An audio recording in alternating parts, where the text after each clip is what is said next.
Hey guys and girls, and welcome back to another episode of Necrotoxin Plays Dark Souls, Part 19. Now, you may notice that things are a little bit different, and that is because my mic had some issues recording my voice for some reason when I did the next 3 or 4 videos, and the reason behind that I still don't know. I did record another video before and my voice came through fine, so I am commentating over the top of my gameplay, and I haven't done it this way before, so I guess we'll see how it goes. So yeah, it's been a year since I've done a video, and I've just had a lot of stuff going on. I've had boring adult job stuff and other responsibilities, but now I'm back with a vengeance, so I will be uploading as often as I can. I still have a job, so I have to do it around that, but we will see. We'll see how things pan out, I suppose. I am working on getting some new hardware and a camera, so we will see how that goes. Budget wise, it's limited, but we'll see. Yeah, so as you can see, I am in Painted World at the moment, and I'm rolling around like a fool, trying to take on these sort of flanks enemies, I guess that they are flanks. Yeah, no, in the original video of this, when my voice is, you can barely hear me, so hopefully I don't come across too loud now. But yeah, you probably won't be able to hear sound effects really that much in the video, because I had to sort of mute the audio for the video, otherwise you might still hear my voice slightly underneath this audio, so it would just be poor quality. Yeah, so we're on our way to Priscilla, and I kind of like the Priscilla boss. It's sort of a little bit different with the whole she goes invisible thing, so you have to kind of watch carefully and for the footsteps and things like that. It's kind of, you know, a little gimmick that I quite liked, and I just enjoy the Painted World area in general. I always come here on my playthrough, so yeah, it's just a well presented part of the game, and you'll see when we get to the DLC later on how I enjoy that too. And then we got harpies incoming. I think I just focus on the sewer bit soon to open up the boss area. I know that there is a skip you can do on the. You run across the bridge, you can kind of drop down, and I think that you sort of balance your character on a ledge and then roll. Otherwise you have to fight the. I mean, you don't have to fight the undead dragon, but I kind of like to, because, you know, it's dragon, right? That's what they're there for. To be fought and slain. So, yeah, and I hope all is well with you guys. I have been doing all sorts of stuff recently. Lots of games out. There's loads, isn't there? My recent purchase was Stellaris, or Stellaris, however you pronounce it, by Paradox, and I know that they're releasing Hearts of Iron 4. Yes, I'm a bit of a grand strategy nerd outside of my action RPG games and whatnot, so I'm looking forward to Hearts of Iron 4. I haven't purchased Doom yet, since Stellaris was my purchase like this month, but I will definitely be getting Doom at some point. But it does look amazing, and I do want to play it like right now. But we've got Dark Souls, so as I always thought, when you have Dark Souls, you know, you mean, if I could have one game, it'd be one of the Dark Souls games, I think. So yes, this undead dragon was a little bit of a pain, kind of trying to get him to blow the purple stuff one way while I ended up now throwing Chaos Fireball at him. And that seemed to work. The Chaos Fireball was a good strategy. So sorcery, anything range was great, but melee not so much. And actually further down from here it looks as though there is another one, but I couldn't attack. I mean, I think you can just see to the left behind the dragon, this current dragon, there looks to be a second one, and I was swinging my sword at it and nothing happened. So I mean I don't remember seeing that before, and I don't know why I literally just like used poison mist there. I had no idea. I'm like, oh yeah, poison, let's try that, and yeah, it's not going to work on an undead dragon that blows toxic. So yeah, now I'm just sat here with my cup of coffee, and now wondering why. Oh yes, the music. Yeah, it was kind of irrelevant now. It's like totally irrelevant, and I'm just standing there with the toxic. Screw that. Who cares about being toxic? Yeah, I was just trying to lower in-game volume because I thought I don't know. I thought it was a bit loud. Like when I had my headphones on, I was just getting blown away by the sound of the dragon blowing that toxic breath. I was just like, wow, what? Why is it so loud?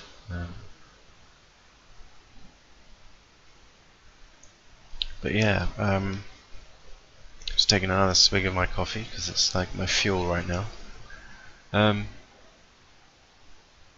Yeah, and so if for anyone who's fighting this dragon, I do recommend sorcery or pyromancy or anything ranged. I think really for this. I guess you can call it a mini boss. You could, I mean, there's probably, if you had a fully maxed out lightning weapon, I imagine that would also work quite well.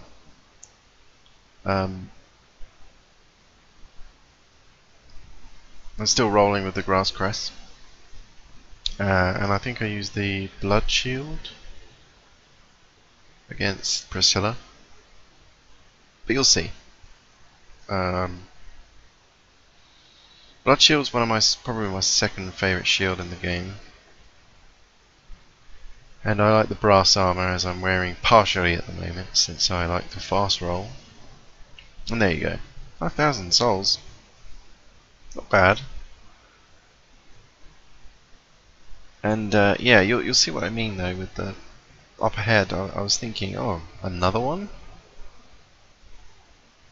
But no, apologies for the technical difficulties I've had with these. The next three, I think it's 3 videos. I think it's part 23. I have done a part 23, and that sounds okay. The 19, 20, 21, and 22. No, it's 4 then. Yeah, I can't count. Yeah, 19 to 22 is just me commentating, like this. So again, you know, you can watch it in ×2 speed if you wish. I don't mind, and that's cool. I understand. You know, you might not want to hear me chatting all the time, but then again, you know, the game audio is extremely low. So I mean, I'm going to see how all this pans out, and I might have game audio not completely muted, because my voice is very quiet in the original, so you may not be able to hear it at all. Just the odd fireball clash or something. Let's see, look, I'm trying to work out if I couldn't remember how to drop down, but I have seen it done before. So I thought, I was just like, ah, fuck it, let's just go around and do it the normal way. Although where I'm heading, the bone shields, the bone shield skeleton enemies are a bit of a pain. So I do recommend having some good poise and a nice shield for that.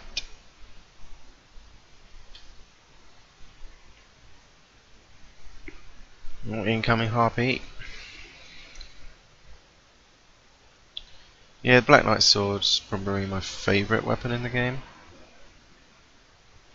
That's personally for me anyway. I know in some situations it can be kind of slow, but yeah, Black Knight Sword is, I don't know, I like Black Knight Sword, and Black Knight Halberd's not bad too, but I tend to just stick with the Black Knight Sword, so I'm more of a swords fan.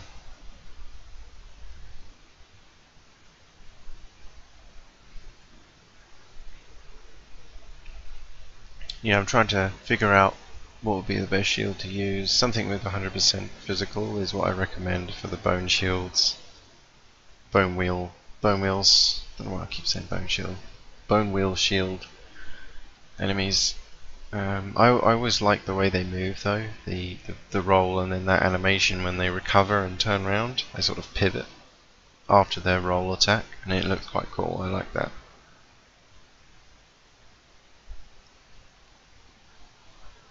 Yeah, I'm out of Estus, and I was thinking, nah, not going back. So I was just winging it. I mean, you can literally just sidestep the bone wheels.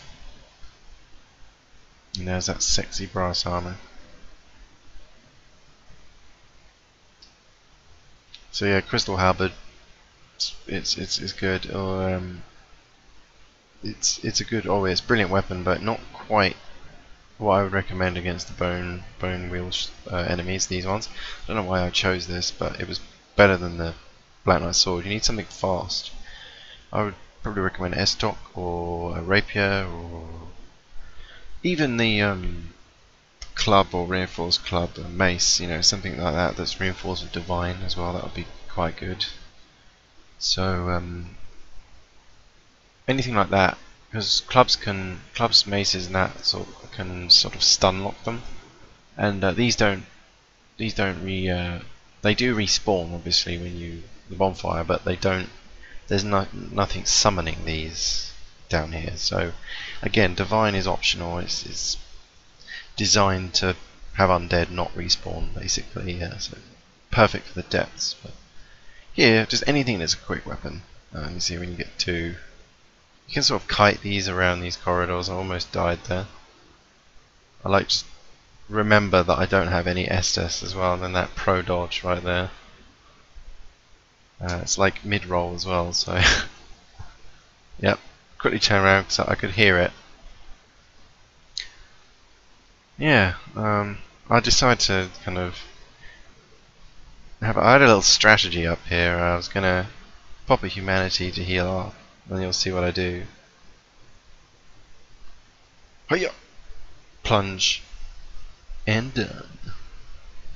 So that's if you can kite them around to the ladder like that and then just plunge off, make sure you got full health just in case, you win. And what the hell, one of the flanks enemies down here. I was just sort of like, anything's down here, anything could be down here, god.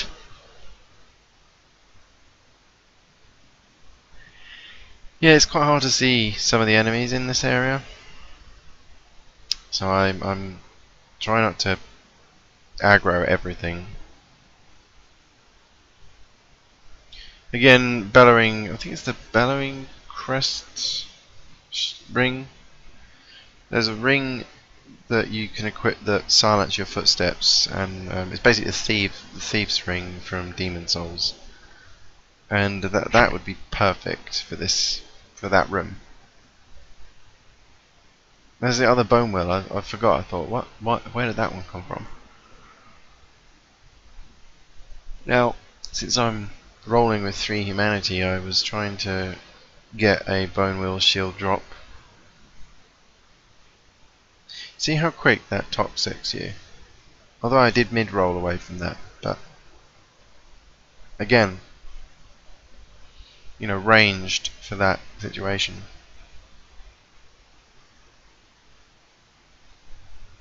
So now I just press on Fire Surge with Pyromancy and that. Trying to remember what my starting class was actually on with this character. I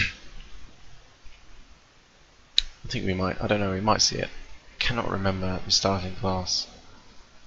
Could have been Pyromancer, maybe. Yep, so for anyone that didn't know how to do this legitimately, you turn the wheel, statue looks around, opens the doors, runs straight to the boss basically. Now I like this boss as well because with Priscilla you get the, let's just say everyone knows, but there's no spoilers, so amount of people that have just played and seen Dark Souls, so you get a choice whether to fight this one or not. Again, a little bit like Demon Souls is Maiden Asteria. I think that gave you a choice. It's been terribly long since I played that. I just always remember there being a boss, and I think it's Maiden something, where you get choice. But if I played that game again, it would kind of be like pretty much blind Demon Souls, because as I said, I think before, I've never actually completed Demon Souls, but I did. I played it a couple of times through with 2 different characters, I think, and didn't finish either. And that was where the game was released. So yeah, a long time. But I would like to do videos of Demon Souls sometime. I haven't got a capture card, but I think that would be worth it. Even though 30 frames per second, and that's fine. It's still a great game, Demon Souls. The thing that I think that irritated me the most, if I could pick something, was item burden. So you had to deposit everything before you could pick everything else up.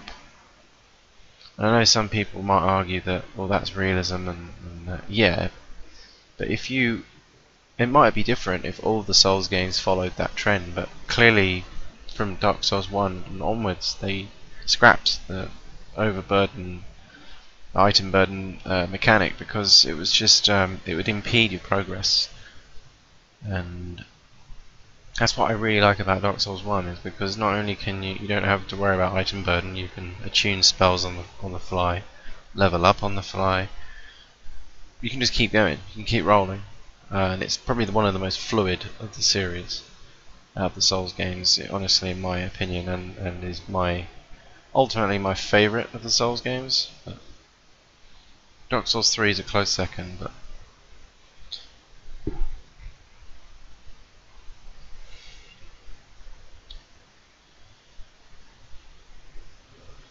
yeah, I enjoyed Dark Souls 2 Vanilla with the DLC. I didn't enjoy Scholar of the First Sin because I put so many hours into Dark Souls 2, and then for them to come around and change all the items around and add enemy placements, I didn't think that the game needed that, if I'm honest. It was fine the way it was. And now the artificial difficulty curve, it just felt like they didn't need to make it even more difficult, because you could make it more difficult yourself by running through Dark Souls 2 with just fists if you wanted. I didn't try that, but that sounds like a challenge to me. I've seen fist only runs for Dark Souls 1, and you know, and that you needed to tumble buff the like sort of a glitch, so you could enhance your fists with like enchant your fists, basically. I think I haven't done that before. It seems interesting, but I think I'd like to try and aim for a fist weapon or something, I think, first, like the Cestus or Claw or something. But anyway, going off topic, yeah, I didn't enjoy Scholar of the First Sin edition. I like regular vanilla Dark Souls 2 with DLC. Dark Souls 3 as it is, great game. Bloodborne, I enjoyed that too. And Demon Souls, and of course Dark Souls 1 with DLC. Yeah, I haven't played the really old From Software games like Kingsfield 1 and 2, and I don't know if there's a 3.